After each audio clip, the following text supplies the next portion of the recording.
PoK पर आसिम मुनीर का double standard फिर बेनकाब हो गया है।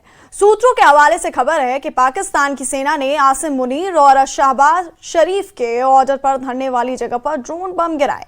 आवामी एक्शन कमेटी ने वीडियो जारी कर दावा किया कि 28 जून की रात प्रदर्शन करने वालों को 4 बम से टारगेट किया गया।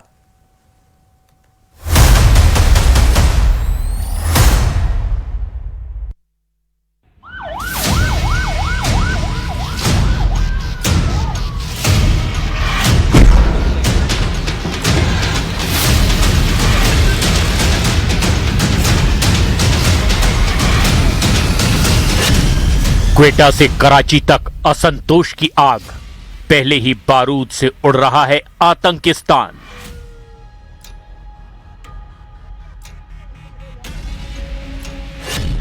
कराची में रेंजर्स हेडक्वार्टर पर फायरिंग, जनरल राज के खिलाफ पीओके में विद्रोह।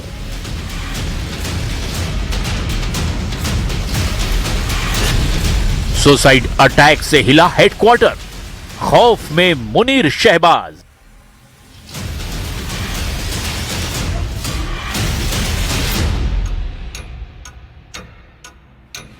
सायरन की आवाज, इधर उधर भागते गनमैन और अफरा तफरी का माहौल। तस्वीरें 27 जून की है। जगह पाकिस्तान का कराची, निशाना सिंध रेंजर्स हेडक्वार्टर। पाकिस्तान अब अपनी ही लगाई आग में जलकर राख हो रहा है। पाकिस्तान ने आतंक फैलाने की जो फैक्ट्री खोली थी, उसके प्रोडक्ट अब उसी को तबाह करने पर तुले हैं। 23 जून की रात पाकिस्तान का कराची शहर अचानक दहल उठा। कराची यूनिवर्सिटी रोड के पास रेंजर्स हेडक्वार्टर के मेन गेट पर ग्रेनेड अटैक हुआ।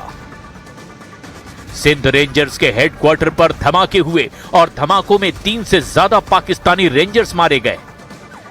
गोलीबारी में 3 से ज्यादा हमलावरों के भी मारे जाने की खबर है।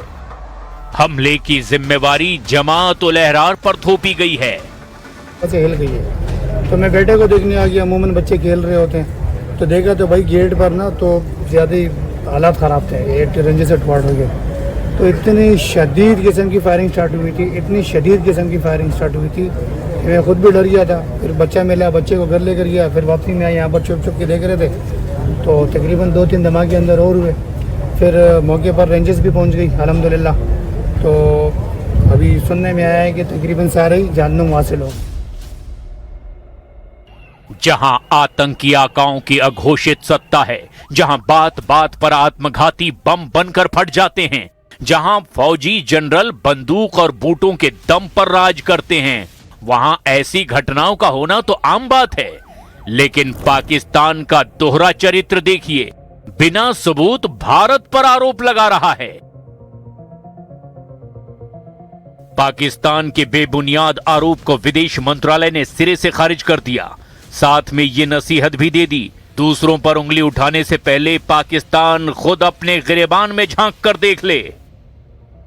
पाकिस्तान का झूठ देखिए, एक ओर भारत पर आरोप लगा रहा है, दूसरी ओर पाकिस्तानी सेना ने खुद मान लिया कि कराची में ब्लास्ट वाली जगह से जिस घायल आतंकी को जिंदा पकड़ा गया वो अफगानिस्तान का नागरिक है।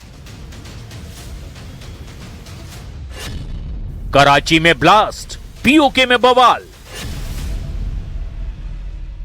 जिस मुल्क की बुनियाद में ही जहरीला मजहबी बारूद भरा है, वो कभी ना कभी तो फटेगा ही। जो पाकिस्तान में अब हो रहा है, कभी तहरीके तालिबान पाकिस्तान के हमलावर हमला करते हैं, कभी बलूचिस्तान लिबरेशन आर्मी के लड़ाके निशाना लगाते हैं, तो कभी जमात उल अहरार जैसे संगठन पर धमाका करने का आरोप लगता है। और इसकी वजह है अपने ही लोगों के खिलाफ मुनीर की मनमानी और शहबाज की साजिश।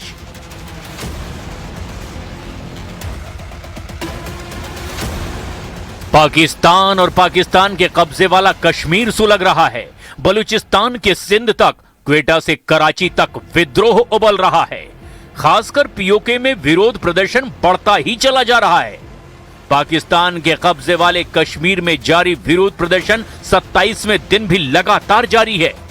प्रदर्शनकारियों ने तो पाकिस्तान के खिलाफ बगावत का फाइनल बिगुल फूंक दिया है। आवामी एक्शन कमेटी ने जल्द ही अब मुजफ्फराबाद मार्च का ऐलान कर दिया है। ये इंटरनेट बंद है हमारा मुकम्मल, तो इन लोगों ने, अगर ये सच्चे हैं, अगर ये ठीक है, तो इंटरनेट ऑन करें ना। इंटरनेट क्यों बंद किया हुआ है इन्होंने? अवाम से उनके हकूक के बारे में जाने ना। ये हमें दबा रहे हैं, हमें कमजोर कर रहे हैं, लेकिन इस तरह हम कमजोर नहीं होंगे। मुनीर का ऑपरेशन पीओके क्रूर क्रैकडाउन शुरू हो गया।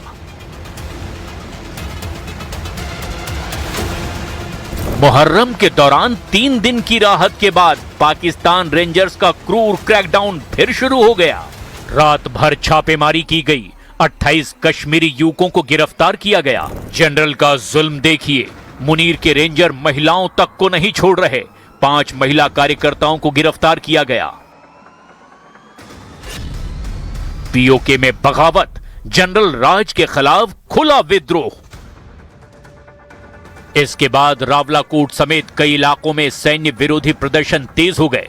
प्रदर्शनकारियों ने मीरपुर से कोटली तक प्रदर्शन किया और मुनीर की फौज पर जुल्म ढाने का आरोप लगाया। प्रदर्शनकारी आरोप लगा रहे हैं कि इंटरनेट बंद करके लोगों की आवाज दबाई जा रही है।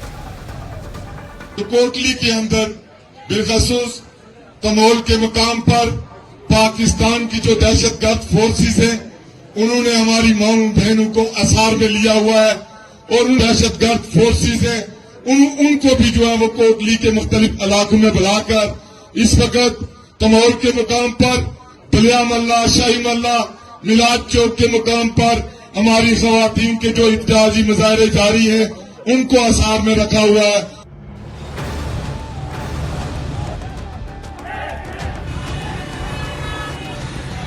पाकिस्तान सरकार के खिलाफ पीओके में गुस्सा बारूदी शक्ल अख्तियार कर चुका है।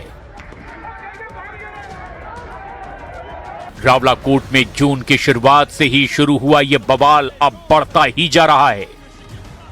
मुनीर आर्मी के आगे पीओके के लोग अब झुकने को तैयार नहीं। दूसरी ओर मुनीर के रेंजर्स का टॉर्चर बढ़ता ही जा रहा है। असली बखेड़ा तब शुरू हुआ जब 14 जून को सुबह की नमाज के वक्त पाकिस्तानी रेंजर्स ने अंधाधुंध फायरिंग कर दी और इसमें कम से कम 2 नागरिकों की मौत हो गई। न जाने कितने लोग इसमें घायल हुए। मुनीर के रेंजर्स का टॉर्चर यहीं खत्म नहीं हुआ, घायल प्रदर्शनकारियों को अस्पताल से जबरन उठा लिया गया। लोगों का आरोप है कि कई लोगों की मौत हुई है और बड़ी संख्या में लोगों को बंदी बनाया गया है। यहां तक कि इलाके में जरूरी सामान की सप्लाई तक रोकी जा रही है, जिससे लोगों का गुस्सा अब बढ़ता ही जा रहा है। कोटली में 2 साल की बच्ची की मौत और इंटरनेट बंदी को लेकर तेज हुआ विरोध अब 7 समंदर पार तक पहुंच चुका है। ब्रिटेन के लंदन और बर्मिंघम में भी अब पाकिस्तान हाई कमीशन और वाणिज्य दूतावास के बाहर प्रदर्शन हुए। पाकिस्तान की बर्बरता के खिलाफ लोगों का गुस्सा फूट पड़ा। लोगों ने हाथों में झंडे लेकर विरोध प्रदर्शन किया। पीओके में बिजली, आटा और महंगाई के मुद्दे को लेकर 2023 में आंदोलन शुरू हुआ था, लेकिन 2024 में ये हिंसक टकराव में बदला।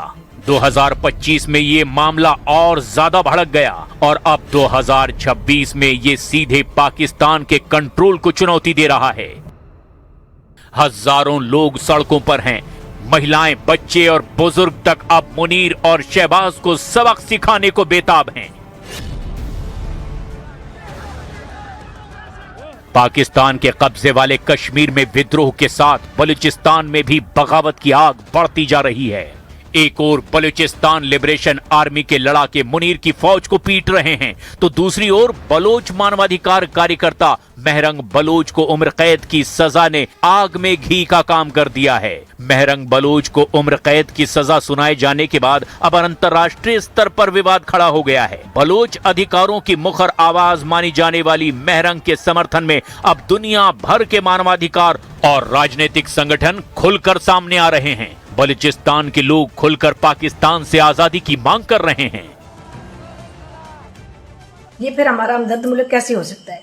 इनसे तो बेहतर इंडिया का मुल्क है। हम उनसे अगर हाथ मिला लें तो ज्यादा बेहतर है। मैं कश्मीर की आवाम से रिक्वेस्ट करूंगी कि इनसे पक्का बाइकाट करें पाकिस्तान से। स्वयंभू बिचौलिए शहबाज और मुनीर दुनिया में शांति कराने का दावा कर रहे हैं, लेकिन उनको अंदाजा नहीं है कि उनके खुद के मुल्क में कैसी आग धधक रही है। आज हालात ये हैं कि पाकिस्तान एक साथ कई संकटों में फंसा हुआ है। सवाल ऐसे में यही है, ये फर्जी बिचौलिए किसी और देश में क्या शांति करा पाएंगे जब वो अपने घर की ही अशांति को नहीं संभाल पा रहे हैं, जिसकी तस्वीर आज पीओके और बलूचिस्तान की सड़कों पर साफ साफ पूरी दुनिया को दिखाई दे रही है।